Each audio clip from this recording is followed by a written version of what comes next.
Ya, Assalamualaikum warahmatullahi wabarakatuh. Sahabat Abang Warkop di channel di mana saja Anda berada. Alhamdulillah saat ini saya bersama dengan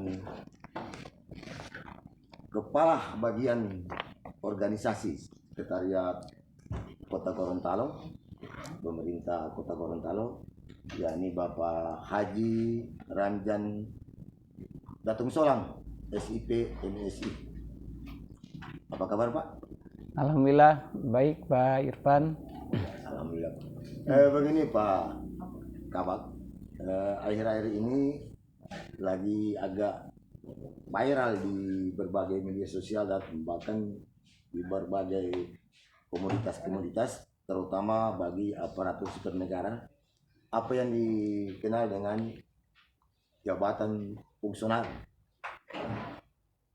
Bapak orang yang mungkin paling tepat yang bisa kita dapatkan informasi tentang jabatan fungsional, dan di mana untuk Kota Gorontalo kemarin di akhir tahun 2021 telah dilantik, mungkin datanya ada sama Pak, berapa banyak sekian orang yang awalnya sebagai kepala seksi menjadi pejabat fungsional. Nah, kami ingin memperoleh Pak gambaran umum dulu tentang apa sih jabatan fungsional itu. Yang kami persilakan Pak. Iya, terima kasih Pak Irfan dan para pemirsa yang kami hormati. Pemerintah Republik Indonesia setelah mencanangkan 5 prioritas kerja yang telah dicanangkan oleh Presiden Republik Indonesia sejak tahun 2019 sampai dengan tahun 2024, di mana ada 5 agenda yang telah menjadi program nasional ataupun program strategi nasional yang ditetapkan oleh pemerintah Republik Indonesia, dalam hal ini pemerintahan Joko Widodo dan Pak Wakil Presiden. Nah, salah satunya adalah reformasi birokrasi untuk penyederhanaan birokrasi di negara Indonesia ini pada 2 level ke bawah. Jadi 2 level ke bawah. Nah, kemudian penyetaraan jabatan struktural kepada fungsional. Ini bermaksud dan bertujuan agar dalam rangka pelayanan kepada masyarakat ini lebih cepat, lebih tepat, dan dilaksanakan oleh orang-orang yang profesional sesuai dengan profesi daripada kita sebagai aparatur negara. Nah, sehingga regulasi turun mulai dari sejak adanya PP, kemudian adanya peraturan pemerintah, instruksi presiden, sampai kepada keluarnya peraturan penetapan Menteri Pendayagunaan Aparatur Negara Permenpan RB nomor 17 tahun 2021 yang mengatur tentang penyetaraan jabatan ini. Nah, tentu ini dalam rangka hal-hal yang berkaitan dengan peningkatan pelayanan kepada masyarakat. Jadi Pak Kabak, mengenai jabatan fungsional ini diatur oleh Permenpan. Ya, Permenpan. Nah, jadi yang dilakukan oleh itu ada 3. Yang pertama adalah penyederhanaan struktur. Penyederhanaan struktur. Organisasinya. Okay. Kemudian penyetaraan jabatan struktural ke jabatan fungsional. Kemudian mekanisme sistem kerja. Jadi ada 3 ini yang dilakukan dalam rangka reformasi birokrasi kelembagaan di negara kita, termasuk Kota Gorontalo. Yang dimaksudnya penyetaraan itu substansinya apa Pak? Nah, jadi penyetaraan jabatan fungsional itu, jabatan struktural itu disetarakan dengan jabatan fungsional. Di mana untuk yang jabatan struktural yang saat sekarang ini untuk kabupaten kota itu, karena di dalam Undang-Undang ASN itu jabatan itu ada 3, yaitu JPT, itu untuk pimpinan tinggi. Yang kedua adalah jabatan administrasi, kemudian jabatan fungsional. Administrasi itu ada 3, yaitu administrator, pengawas, dan pelaksana. Nah, untuk kabupaten kota itu untuk jabatan administratif yang pengawas. pengawas di pengawas dengan fungsional. Nah, jabatan fungsional itu ada dua, yaitu jabatan fungsional ahli dan jabatan fungsional terampil. Nah, untuk yang jabatan struktural eselon 4 yang pengawas tadi itu disetarakan dengan ahli khusus untuk yang muda. Tanpa melihat latar pendidikan. Memang di dalam di dalam Permenpan itu bukan tidak melihat, tetap memperhatikan terkait dengan kompetensi, kualifikasi. Tetapi dalam penyetaraan ini masih mengedepankan untuk tugas dan pokok dari setiap jabatan itu sendiri, sehingga kualifikasi pendidikan itu nanti akan diuji sesuai dengan kompetensinya. Oke. Jadi begini Pak, saya coba mengerucutkan ini dalam konteks Kota Gorontalo. Ya. Kemarin tuh yang dilantik oleh Bapak Wali Kota langsung, itu berapa banyak Pak? Kalau untuk Kota Gorontalo yang dari eselon 4 setarakan ke fungsional. Jadi yang untuk Kota Gorontalo yang sudah mendapat rekomendasi dari Mendagri yang persetujuan oleh Menpan RB itu Kota Gorontalo sebanyak 261 jabatan eselon 4 yang ada pada dinas dan badan. Ya. Itu sebanyak 261.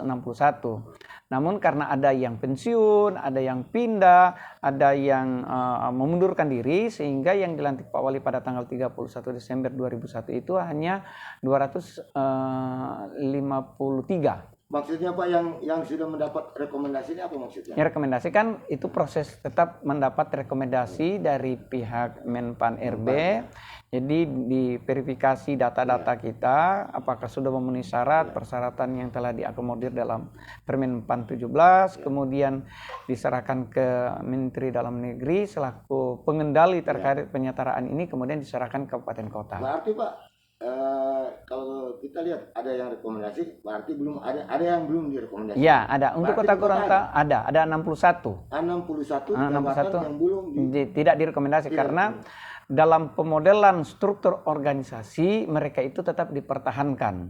Seperti umpamanya ada di bawah Kasubag kan? Ada di bawah sekretaris itu ada 2 yang dipertahankan sesuai dengan permodelan daripada organisasi itu. Umpamanya model 1. Model 1 itu perhubungan dan ketentraman, ketertiban. Yaitu dipertahankan mereka untuk yang tidak disetarakan, untuk yang jabatan fungsi struktural tetap dipertahankan. Jadi saya ambil contoh kayak di satu OPD, misalnya Subag Kepegawaian itu tidak disetarakan. Melihat tipe daripada organisasi pembagian daripada urusan, perumpunan urusan. Perumpunan daripada urusan. Kalau dia dirumpunkan ke dalam suatu urusan, kemudian dia di level model 3 atau model 4, maka tentu yang tadinya SDM itu bisa dialihkan, setarakan ke fungsional. Ada pemodelan yang sudah Bagaimana dengan kelurahan Pak? Kelurahan dan UPTD itu kelihatan tidak Jadi untuk penyetaraan ini, kalau untuk kabupaten kota kan 2 level. 2 level, yaitu untuk yang hanya pada tataran eselon 4A. Nah, untuk kecamatan, kelurahan, dan UPT itu tidak masuk dalam penyetaraan ini. Khusus untuk yang kewilayahan dalam hal ini kecamatan, kelurahan, termasuk UPT. UPTD ini masuk. Apa hanya pimpinannya atau mungkin untuk level secara organisasi ke bawah? Memang sudah di dalam Permenpan bahwa untuk untuk yang kewilayahan, kemudian dia berkaitan dengan UPT itu tidak masuk dalam penyetaraan. Artinya katakanlah sekretaris kelurahan tidak akan diperiksa. Belum. Itu juga kalau di UPTD Kasubagnya termasuk kepalanya tidak itu. Baiklah Pak Kabak ini, alhamdulillah saya sangat merasa bangga itu bisa ketemu dengan Bapak. Ada hal yang ingin kita dapatkan informasi. Apa sih Pak suatu perbedaan antara struktural dan fungsional dilihat dari substansi pekerjaan? Apa yang ingin dicapai? Ya. Terima kasih. Kalau bicara tentang tugas dan fungsi, setiap aparatur itu sudah ada tugas dan fungsi yang baik disusun secara sistematis oleh organisasi maupun nanti akan dijabarkan oleh setiap OPD itu sendiri dalam memberikan tugas kepada setiap aparatur negara. Maka dalam sistem manajemen yang menggunakan struktur ini tentu sudah jelas diurai tahapan-tahapannya, sudah kita buatkan tugas pokok dan fungsinya, mulai dari mana dia bekerja, dan pada prinsipnya untuk jabatan struktural itu dia adalah sifatnya kepemimpinan yang manajemen tugas lebih kepada arah manajemen, mulai dia merencanakan, kemudian dia melaksanakan, mengevaluasi dan seterusnya. Itu pada sisi manajemen eselon untuk 3. eselon, baik dia eselon 3 maupun eselon 4. Karena dia kan berhierarkis. Penjabaran dari tugas pimpinan tinggi, kemudian kepala bidang ataupun eselon 3 itu kemudian kepada eselon 4 sebagai pelaksana teknis. Nah, bagaimana dengan fungsional? Nah, tentu dengan adanya fungsional ini mereka lebih bekerja secara maksimal sesuai dengan tugas dan fungsi yang memang sudah diatur oleh kelembagaan maupun departemennya yang mengatur. Jadi sudah diurai lebih spesifik lagi. Jadi dia bekerja sudah ada target waktu yang memang sudah dibuatkan sedemikian oleh kelembagaan untuk memaksimalkan pekerjaan itu sesuai dengan tugas dan fungsinya. Sebagai profesi umpamanya seorang penyuluh. Nah, seorang penyuluh itu sudah jelas apa yang dia lakukan dan tahapan-tahapan penyelesaian sehingga memang terukur secara jelas, terkendali secara jelas dan seterusnya. Bukti-bukti pendukung karena dalam jabatan fungsional itu dia nanti akan ada tim penilai, kemudian uraian pekerjaannya sudah jelas termuat dalam angka kreditnya dan seterusnya. Ya itu Pak. Semestinya saya harus tanya di yang lebih berkompeten itu mungkin lebih kepegawaian nih Pak ya. Ya, siap. Itu yang teknikalnya. Karena memang Pak antara fungsional yang struktural ada sistem yang agak berbeda. Seperti yang Bapak sampaikan tadi misalnya mengambil contoh penyuluh. Pasti ada angkat kredit dengan berbagai item ukuran-ukuran pekerjaan. Pertanyaan kami Pak, bagaimana nih fungsional yang dilantik kemarin? Sampai saat ini apakah sudah ada acuan seperti itu yang akan mereka laksanakan? Karena mereka sudah dilantik tanggal 31 Desember, berarti saat itu mereka sudah berlaku sebagai fungsional. Mereka akan berproses mengumpul angka kredit, katakan contoh. Nah, apakah sudah ada hal-hal seperti yang Bapak gambarkan itu? Ya, jadi terima kasih, menarik ini pertanyaannya Pak Irfan terkait dengan tugas dan fungsi. Sebelum kami mengusulkan untuk teman-teman yang akan nanti atau jabatan yang nantinya akan beralih status dari jabatan struktural ke fungsional, kami ini sudah melakukan identifikasi awal. Identifikasi awal. Oh, ini jabatan strukturalnya cocok nanti setelah diidentifikasi, setelah dilihat, oh ini jabatan fungsional sudah ada. Contohnya umpamanya penyuluh pertanian. Nah, sudah ada jabatan fungsionalnya yang ada di Dinas Pertanian umpamanya. Nah, sudah jelas. Nah, tupoksi umpamanya kepala seksi yang berkaitan dengan pertanian ini kan sudah ada tupoksinya. Nah, diidentifikasi, kemudian setelah itu kami buatkan tupoksinya. Kan tupoksi di dalam jabatan strukturalnya sudah ada. Nah, tinggal itu untuk sementara karena masih beralih pada sistem transisi, maka kami sudah buatkan juga tupoksi yang melihat daripada tupoksinya selama ini. Jadi tupoksinya yang masih jadi begini, sebentar Pak, ini ya menarik ini. Artinya di jabatan fungsional yang notabene kemarin adalah kepala seksi, sekarang menjadi jabatan fungsional, di mana uraian tugasnya melekat pada tupoksi yang kemarin kan? Tapi pertanyaannya Pak, bagaimana kita mengukur angka kreditnya? Nah, jadi memang itu karena ini masih dalam proses juga berproses ini kan Pak Irfan kan. Jadi ini sementara juga kita sudah buatkan ada koordinator dan subkoordinator. Jadi sementara yang bersangkutan tetap masih melaksanakan tugas-tugas yang melekat dalam tugas struktural kemarin, dan ini sementara kita buatkan peraturan wali kota yang mengacu kepada regulasi-regulasi yang ada. Nantinya kami juga akan sosialisasikan sosialisasi kepada teman-teman seluruh pimpinan OPD dari BKPP dan organisasi untuk menyosialisasikan terkait dengan tugas-tugas yang nanti ada perubahan tugas pokok dan fungsi, sehingga nantinya teman-teman tidak saya kerja apa ini, kerja apa ini saya ini. Nah, di sisi lain kalau untuk yang tugas fungsional itu sudah jelas.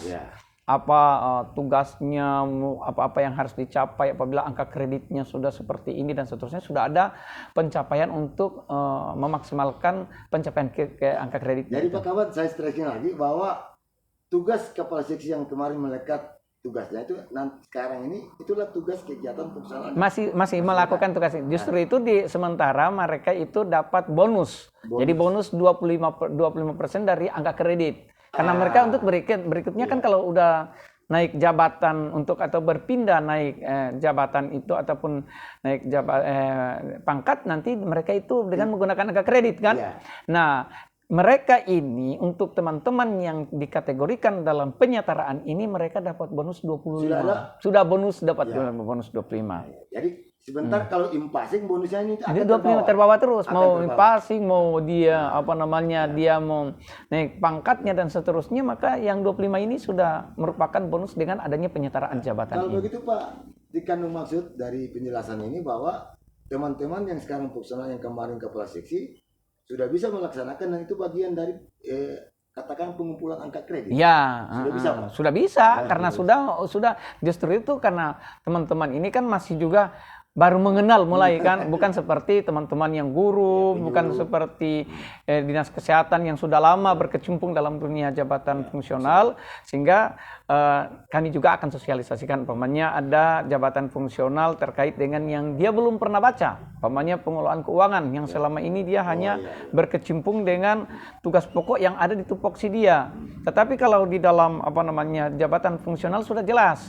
Nah, nanti kami akan bedah bersama, kami akan undang, kami akan sosialisasikan bahwa nanti teman-teman yang sudah diangkat dalam jabatan fungsional ahli muda ini tugasnya. Nah, jadi nanti akan diberikan pemahaman, diberikan mindset mereka itu kita akan rubah. Tapi sekarang sejak dilantik sudah bisa mengumpul angka kredit berdasarkan kegiatan. Iya, karena dia kan sudah dapat bonus 25 tadi. Jadi dia sudah harus bisa mulai mengumpul angka kredit.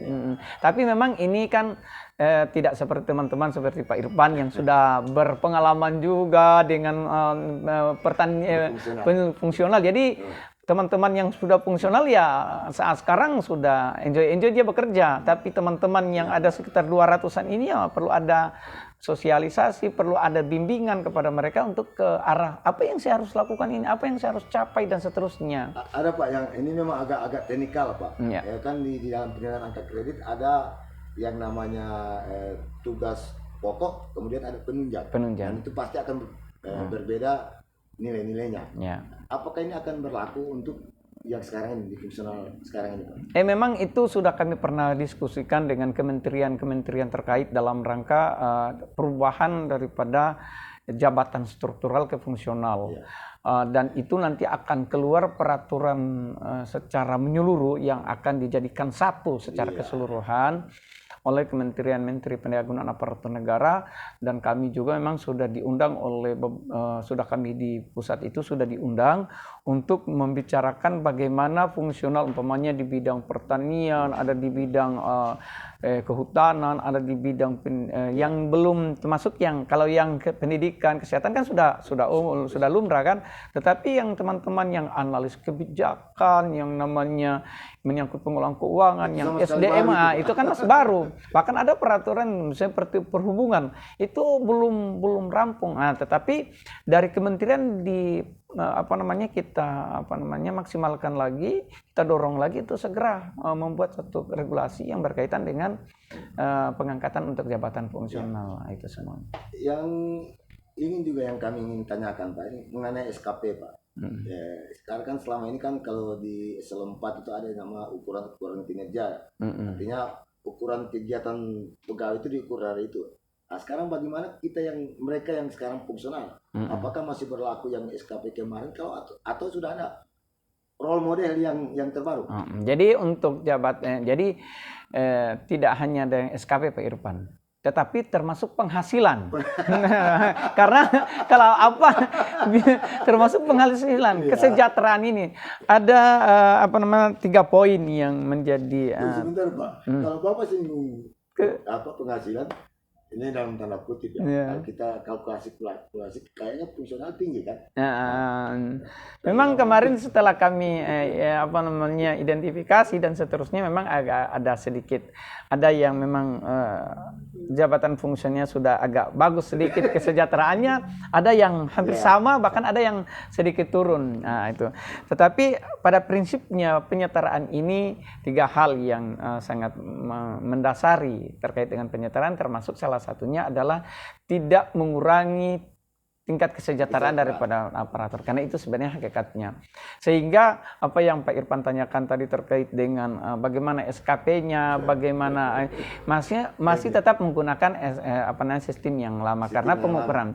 Kemudian untuk yang proses pengembangan karirnya dan seterusnya masih tetap karena ini masih transisi. Sehingga untuk penilaian angka kredit, karena di SKP itu kan biasanya sudah dengan angka kredit, ada angka kreditnya kan. Umpamanya memproses kebijakan nilainya 0,3 itu, tapi itu sementara SKP belum menggunakan itu, karena penyusunan SKP itu dia per 1 Januari sampai dengan 31 Desember. Nah, kita kan sudah pada akhir 30. Di sisi lain mereka pada tahun 2021 itu masih melaksanakan tugas struktural. Tapi untuk tahun ke depan ini mulai kami akan arahkan ke jabatan fungsional dan sudah mengidentifikasi dan dengan angka-angka kredit yang ada. Nah, kira-kira kapan Pak yang sudah bisa action dengan nilai-nilai angka kredit? Insya Allah ini kan besok kita akan mulai kita akan kerjasama dengan BKPP, kita akan gunakan 3 hari ke depan ini, Rabu, Kamis, Jumat untuk mensosialisasikan. Jadi minimal sudah mau dirubah dulu cara berpikir mereka yang tadinya selama ini terbelenggu dengan jabatan struktural, kamu masuk ke dunia fungsional seperti ini. Minimal mindset itu dulu yang kita rubah. Yang kedua, nanti pengembangan karirnya bagaimana ke depan, bagaimana dengan tugas dan fungsinya yang nantinya akan dimasukkan ke SKP tadi. Ini tugas pokoknya 40 butir kegiatan, tetapi yang disasarkan pada tahun ini hanya beberapa. Itu nanti akan kami bimbing, Pak. Menarik, Pak. Memang menarik. Untuk sementara saya mengambil kesimpulan dari pembahasan tadi oleh Bapak ini, ya saya ini maafin dari Abah Warkop, berarti ini siapa yang ada di fungsional, ada istilah Gorontalo, Olohiu. Betul itu. Yang bekerja pasti yang. Jadi memang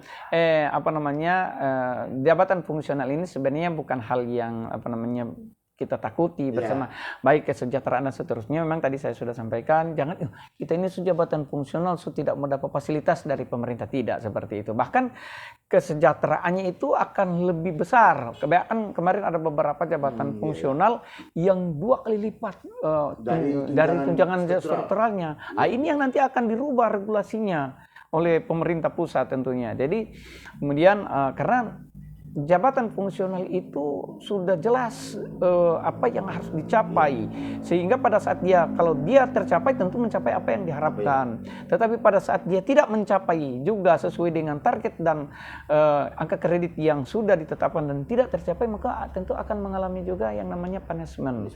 Itu yang nantinya akan berhadapan. Dari sudut karir Pak, tiap 2 tahun? Ya, tetap sesuai dengan yang itu. Dia bisa naik 2 tahun dan seterusnya. Kemudian jadi dia dapat 2. Dia ada angka kreditnya dan angka poinnya, dan angka poinnya, koin dan koin. Angka duitnya. Nah, koinnya. Dia ada 2. Dia 2 akan diperoleh. Poin dan koin. Poin dan koin. Angka kredit itu kan Pak di fungsional kita kenal biasanya di targetnya 2 tahun. Tapi apakah dalam fungsional saat ini bisa mungkin 1 tahun 8 bulan setelah dia telah memenuhi syarat, misalnya mengumpul 100 nilai sudah bisa mengusulkan? Tergantung kepada jenis jabatan fungsionalnya. Jadi kalau memang dia rajin sebagaimana tadi dia rajin, tentu akan berlomba-lomba untuk mencari pekerjaan yang tadinya pekerjaannya hanya ini, sekarang dia harus mencari supaya dia cepat naik. Tapi kalau orang yang tidak mau juga untuk akhirnya pada gilirannya tidak dapat mengumpul angka kredit, kalau dia tidak dapat mengangkat kredit, maka aturan juga mengatakan bahwa nanti akan mendapat bahkan diberhentikan dari jabatan fungsional kalau dia tidak mampu. Ada punishment, Pak? Ada. Kalau tidak memenuhi memenuhi 2 tahun tidak bisa Iya, mencapai, kalau tidak bahkan kalau 4 tahun dia harus diberhentikan dalam jabatan, harus diberhentikan dalam jabatan fungsional, tidak mampu. Nah, seperti itu. Tidak mampu. Nah, dianggap tidak mampu karena jabatan fungsional itu sudah ada tahapan-tahapan bahkan capaian harus seperti ini. Tahun begini harus sudah tercapai angka kredit umpamanya 25. Seperti kemarin. 1 tahun dia mampu mengumpul 25. Setelah dihitung ternyata tidak mampu. Atau 50 poin, 50 tidak mampu, otomatis dipertanyakan kenapa tidak mampu. Nah, ini tentu karena ada tim pemeriksa. Nah, tim pemeriksa ini tentu ada pembuktian. Sekarang Pak, pertanyaannya, Bapak sudah sentil masalah tim pemeriksa. Ya, mungkin kita kenal apa yang disebut dengan panitia angka kredit. Ya, tim. Nah, di tim angka kredit. Apakah itu tim pemeriksa di lokaliti OPD atau ada tim yang dibentuk oleh pemerintah kota? Jadi itu juga mengacu kepada regulasi yang ada. Ya, jadi kalau regulasinya mengatakan bahwa apabila karena memang dalam pengangkatan tim penilai itu dia tentu ada persyaratan-persyaratan yang sesuai dengan jenis daripada jabatan fungsional itu sendiri kan. Apakah di kabupaten kota ataupun di kota ini sudah bisa diangkat jabatan fungsional, tentu memperhatikan kompetensinya, memiliki persyaratan-persyaratan yang dipersyaratkan dalam jabatan fungsional itu sendiri. Kalau tidak, mungkin di provinsi sudah tersedia. Kalau di provinsi pun tidak, ya kita harus melihat ke daerah lain. Oh, di Manado ada umpamanya. Di Manado belum ada juga, mungkin di pusat seperti ini makanya. Pak, jadi lebih panjang ceritanya. Memang, tetapi kan dunia sekarang itu sudah lebih dengan sudah merapat saja sekarang sudah pakai virtual dan tim bisa di Jakarta menilai, kirim saja berkasnya melalui aplikasi, nilai mereka dan seterusnya bisa. Tapi ke depan jangan kita trauma dengan seperti hal itu karena nanti ada kebijakan-kebijakan yang tentu akan mempercepat terkait dengan pelayanan itu. Ya. Karena saat sekarang ini kita sudah menuju ke Indonesia yang foreign zone ini, yaitu sudah mengajak ke sana. Jadi jadi sudah harus aplikasi semua, aplikatif semua, bekerja secara aplikatif kan. Kalau sudah bekerja dengan aplikatif saat sekarang saja kita mau rapat dengan adanya pandemik saat sekarang kan sudah virtual semua. Tapi yang lebih istilah, walaupun memang teknologi sudah tinggi, ya apa sih yang nggak bisa dibuat sekarang? Ya, aksinya itu cepat. Tapi alangkah lebih indahnya Pak kalau kita misalnya di Kota Gorontalo punya tim tersendiri untuk itu. Memang itu nanti juga akan kita diskusikan karena regulasinya kan sementara juga bergulir. Di pusat itu dia bergulir sejak tahun 2019 PEPAN. Jadi 2019 justru itu kemarin Permenpan 17 ini kan perubahan dari Permenpan 28 yang sudah memberikan batas limit waktu tanggal 31 Desember 2001.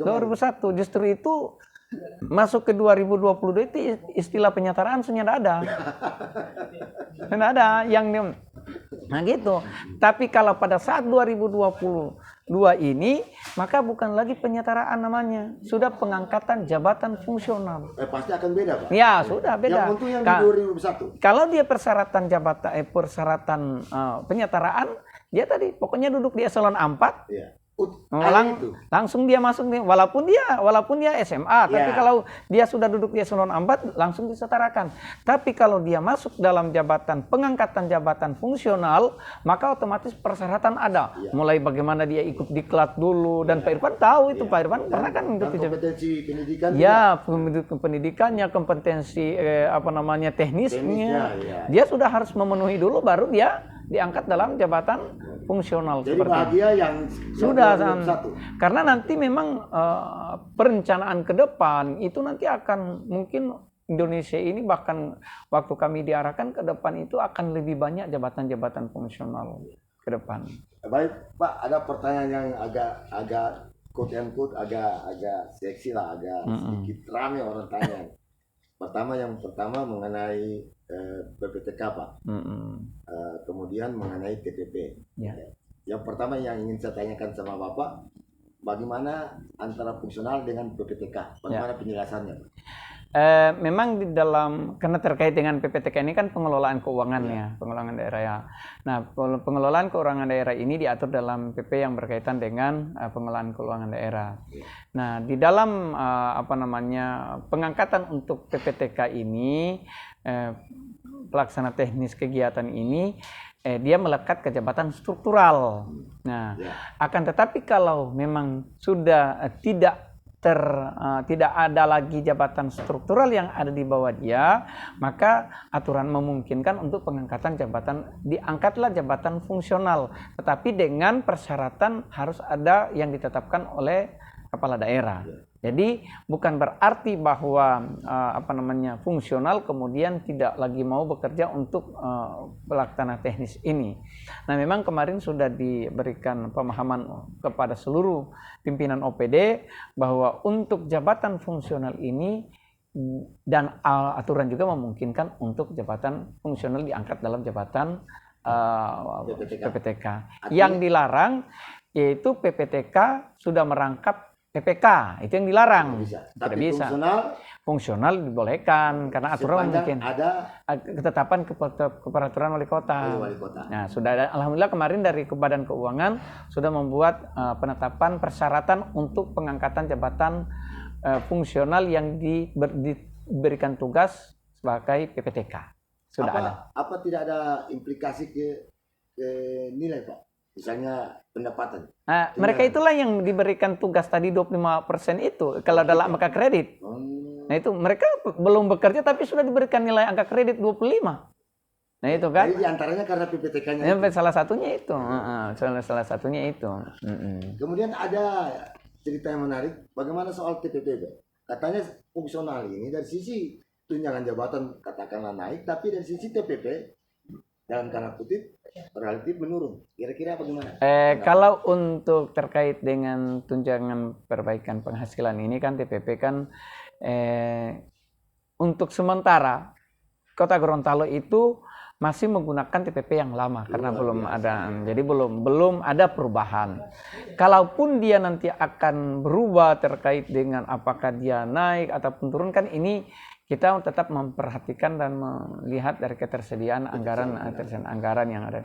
Kalau ketersediaan anggaran kita tidak, maka tetap tentu perhatian daripada pemerintah daerah yang sudah tertuang dalam keputusan wali kota tentu akan menyesuaikan. Karena untuk pembayaran TPP ini juga dengan ada kelas jabatan dan nilai jabatan itu tetap mengacu ke situ. Karena sudah diatur dalam Permendagri. Jadi katakanlah untuk sementara para fungsional jangan dulu, belum TPP, takut, masih tetap menggunakan TPP yang lama.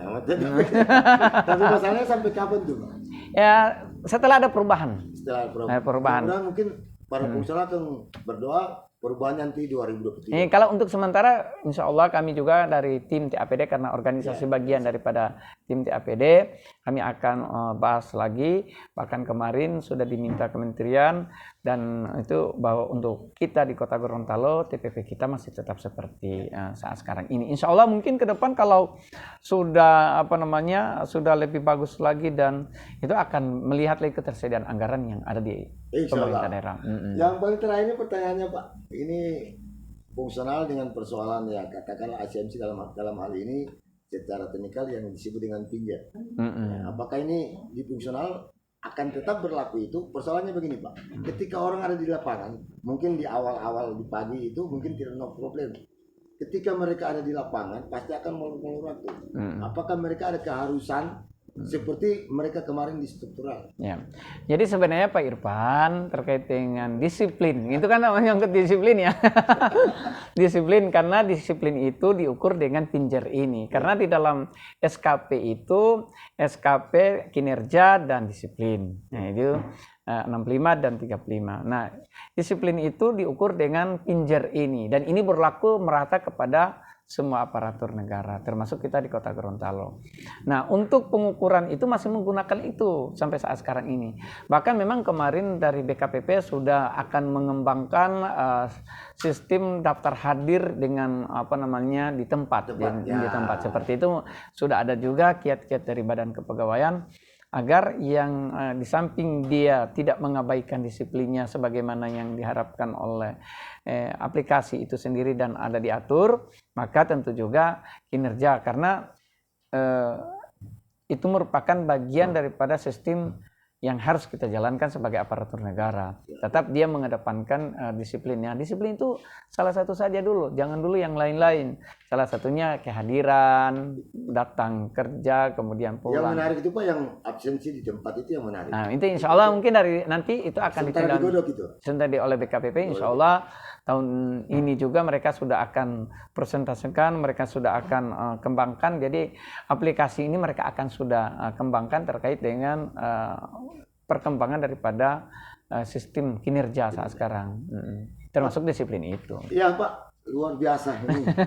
Saya banyak dan teman-teman fungsional melalui channel Abah Warkop bisa banyak referensi tentang kegiatan apa yang harus kita buat sebagai pejabat fungsional. Dan kalau kita dengar apa yang disampaikan oleh Bapak Kepala Bagian Organisasi Sekretariat Kota Gorontalo, ini luar biasa Pak, kemajuan Kota Gorontalo ya.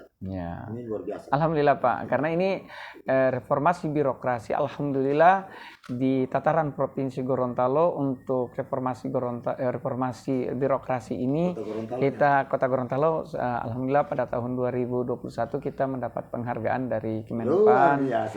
Pak Sekda dan Pak Wali yang langsung menerima penghargaan dari Menpan RB terkait dengan pelaksanaan reformasi birokrasi di Kota Gorontalo. Salah satunya adalah penyataan jabatan dan penataan kelembagaan. Dan setahu kami di antaranya itu memang ada Bapak, ada kerja keras Bapak sebagai yang alhamdulillah. Jadi tidak secara itu, tapi tentu ada Pak Wali, kemudian Pak Wawali dan Pak Sekda yang sebagai motor penggerak kita di dalam mengarahkan, membimbing untuk bagaimana supaya penataan sistem birokrasi kita dan seterusnya itu adalah tentu arahan dari Pak Sekda selaku panglima kita di Kota Gorontalo, kemudian keterlibatan semua stakeholder yang ada, termasuk teman-teman yang ada di OPD, pengelola kepegawaiannya, dan dukungan dari semua pimpinan OPD untuk bagaimana supaya reformasi birokrasi ini akan berjalan sebagaimana yang diharapkan. Tentu ini dukungan semua pihak, dan kami di organisasi hanya bagian kecil untuk menggerakkan ini Pak Irfan. Oke Pak, sebelum kita akhiri closing statement Bapak, silakan. Ya, terima kasih Pak Irfan. Ini mudah-mudahan pertemuan kita hari ini bisa memberikan pemahaman kepada kita semua bahwa di dunia ini tidak ada yang abadi. Tidak ada yang abadi, yang ada hanya perubahan dan pembaharuan. Jadi dirubah dan diperbaharui. Itulah reformasi birokrasi. Reformasi itu melakukan perubahan dan melakukan pembaharuan yang baru. Salah satunya adalah dari jabatan struktural ke jabatan fungsional. Yang tadinya kita terbelenggu dengan sistem, maka saat sekarang kita sudah akan bekerja secara mandiri, bekerja secara proaktif dalam rangka membangun bagaimana Kota Gorontalo ini dalam rangka pelayanan kepada masyarakat. Itu bisa dijadikan motivasi kepada kita untuk meningkatkan kinerja kita masing-masing. Luar biasa. Makasih Pak Irfan. Luar biasa. Terima kasih Pak Dapat. Itulah pemirsa Abah Warkop, dialog singkat saya dengan Bapak Haji Ramjan Datung Solang, SIP MSI. Beliau sebagai Kepala Badan Organisasi Sekretariat Kota Gorontalo yang banyak melakukan perubahan-perubahan terutama di era fungsional. Sekali lagi Pak, terima kasih. Terima kasih Pak Irfan. Mudah-mudahan ini teman-teman dalam melaksanakan tugas, dan Pak Irfan juga ini mampu memberikan juga informasi kepada teman-teman, dan ini suatu kesempatan untuk kita saling membagi informasi kepada kita, termasuk masyarakat dan termasuk kita aparatur di lingkungan pemerintah Kota Gorontalo, Provinsi Gorontalo. Oke Pak, terima kasih. Ya, itulah dialog singkat saya dengan Pak Kaban. Demikian sahabat Abah Warkop, salam sehat, Gorontalo untuk Indonesia. Wallahu musta'an. Assalamualaikum warahmatullahi wabarakatuh. Waalaikumsalam warahmatullahi wabarakatuh.